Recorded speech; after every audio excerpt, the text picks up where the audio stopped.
ایک دراڑ اور تاریخ کا رخ بدل گیا۔ احد، وہ پہاڑ جو آج بھی مدینہ کے شمال میں خاموش کھڑا ہے، مگر ایک وقت تھا جب اس کی ڈھلوانوں پر تلواروں کی جھنکار گونج رہی تھی۔ یہ صرف ایک جنگ نہیں تھی، یہ اطاعت اور خواہش کے درمیان فرق کا دن تھا۔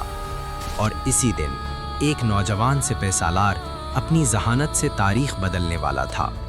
صبح کی ٹھنڈی ہوا، مسلمان تقریباً 700 تھے، قریش کا لشکر 3000 کے قریب۔ تعداد میں فرق واضح تھا، مگر حوصلہ وہ ایمان سے جڑا ہوا تھا۔ رسول اللہ صلی اللہ علیہ وسلم نے میدان کا جائزہ لیا اور ایک اہم فیصلہ کیا۔ ایک چھوٹی سی پہاڑی جسے آج جبل الرمات کہا جاتا ہے، 50 تیر انداز وہاں مقرر کیے گئے۔ واضح حکم دیا گیا، کسی بھی حال میں اپنی جگہ نہ چھوڑنا، چاہے ہمیں فتح ملے یا شکست۔ یہ حکم جنگ کا توازن تھا۔ تلواریں ٹکرائیں، ڈھالیں بجیں، گرد و غبار فضا میں پھیل گیا۔ مسلمانوں نے بھرپور حملہ کیا، صفیں مضبوط تھیں، حوصلہ بلند تھا۔ قریش کے قدم پیچھے ہٹنے لگے۔ میدان میں واضح طور پر مسلمان غالب آ رہے تھے۔ پہاڑی پر کھڑے تیر انداز نیچے کا منظر دیکھ رہے تھے۔ دشمن پیچھے ہٹ رہا تھا۔ کچھ نے کہا، جنگ ختم ہو چکی ہے، ہمیں بھی نیچے جانا چاہیے۔ ان میں سے اکثر نیچے اتر گئے، صرف چند باقی رہے۔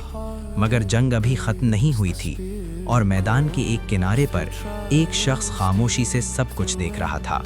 خالد بن ولید۔ وہ جذبات میں نہیں بہتے تھے، وہ انتظار کرتے تھے۔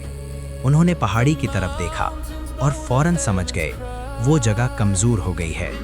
یہ ایک دراڑ تھی، اور ایک ماہر سپہ سالار دراڑ کو موقع میں بدل دیتا ہے۔ انہوں نے اپنے گھڑ سوار دستے کو اشارہ کیا۔ کوئی چیخ و پکار نہیں، کوئی جلد بازی نہیں، صرف ایک فیصلہ۔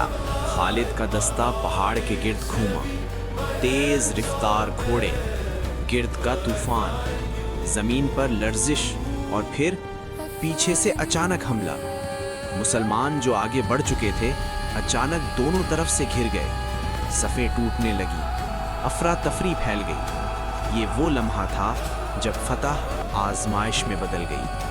شور، چیخیں، لوگ ایک دوسرے کو تلاش کر رہے تھے۔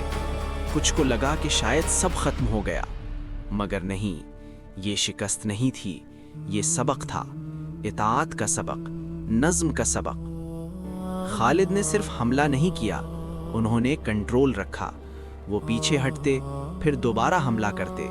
ان کے گھڑ سوار منظم تھے، یہ خالص عسکری ذہانت تھی۔ لیکن وہ ابھی تک اس سچ کو نہیں پہچان پائے تھے جس کے خلاف وہ لڑ رہے تھے۔ سورج ڈھلنے لگا، گرد بیٹھنے لگی، میدان خاموش ہو گیا۔